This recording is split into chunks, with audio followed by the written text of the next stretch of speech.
જય શ્રી કૃષ્ણ, જય શ્રી વલ્લભ. આજના રાધે કૃષ્ણ સત્સંગમાં પુષ્ટિ માર્ગમાં ગુરુનું મહાત્મ્ય શું છે તે જોઈશું. પણ તે પહેલાં આપ રાધે કૃષ્ણ સત્સંગમાં જોડાવા માગતા હોય તો લાઈક કરજો, શેર કરજો અને સબસ્ક્રાઈબ કરજો, જેથી આવતા નવા તમામ પ્રસંગો આપના સુધી પહોંચી શકે. આપણા સનાતન ધર્મમાં અષાઢ સુદ પૂનમ એટલે મહાભારતના રચિતા વેદ વ્યાસનો પ્રાકટ્ય દિવસને વ્યાસ પૂર્ણિમા અને ગુરુ પૂર્ણિમા તરીકે ઉજવાય છે. પુષ્ટિ માર્ગની સ્થાપના શ્રી મહાપ્રભુજીએ કરી. શ્રી મહાપ્રભુજીએ બ્રહ્મ શબ્દની દીક્ષા જે જીવોને આપી તે સૌ પુષ્ટિ માર્ગીય વૈષ્ણવ કહેવાયા. આમ શ્રી મહાપ્રભુજી વૈષ્ણવોના ગુરુ આચાર્ય સ્થાને બિરાજ્યા. પુષ્ટિ માર્ગીય સેવકો એટલે જ મંગલાચરણમાં જ ગુરુને નમન કરે છે. અજ્ઞાન તિમિરાંધસ્ય જ્ઞાનાંજન શલાકયા ચક્ષુન્દિમિલિતમ યેન તસ્મૈ શ્રી ગુરુવે નમઃ.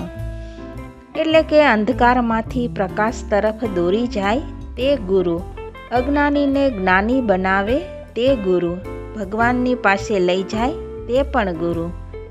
આથી આપણા શાસ્ત્રોમાં ગુરુ બ્રહ્મા, ગુરુ વિષ્ણુ, ગુરુ દેવો મહેશ્વર, ગુરુ સાક્ષાત પરમ બ્રહ્મ તસ્મૈ શ્રી ગુરુવે નમઃ.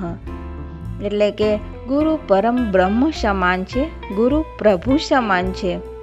ગુરુ સામર્થ્યના સંદર્ભમાં શ્રી હરિરાયજી મહાપ્રભુજી આજ્ઞા કરે છે કે આધ્યાત્મિક ચેતનના પ્રતિબંધ દૂર કરી પ્રભુ કૃપાના માર્ગ તરફ લઈ જવા જરૂરી જ્ઞાન કે સિદ્ધાંત બતાવનાર, સર્વને સાચા સુખનું દાન કરનાર, પરમ દયાળુ સાચો બ્રહ્મનિષ્ઠ ગુરુ સાચા અર્થમાં જ ગુરુ કહેવાય છે. પુષ્ટિ માર્ગમાં શ્રી મહાપ્રભુજી પછી શ્રી મહાપ્રભુજીના વંશજ ગુરુ દ્વાર બની વૈષ્ણવોને બ્રહ્મ સંબંધની દીક્ષા આપી પ્રભુની સેવા કરવાની આજ્ઞા આપે છે. શ્રી મહાપ્રભુજી પછી શ્રી ગુસાઈજીએ માર્ગનો વ્યાપ કર્યો અને પોતાના સાતે લાલાને ભગવાનના જુદા જુદા સ્વરૂપો પધરાવી કૃષ્ણમ સેવા સદા કાર્યા રીતની સુદૃઢ આ રીત બતાવી. આજે શ્રી વલ્લભકુળની 7 પીઠ કે 7 ગાદી માર્ગમાં કાર્યરત છે.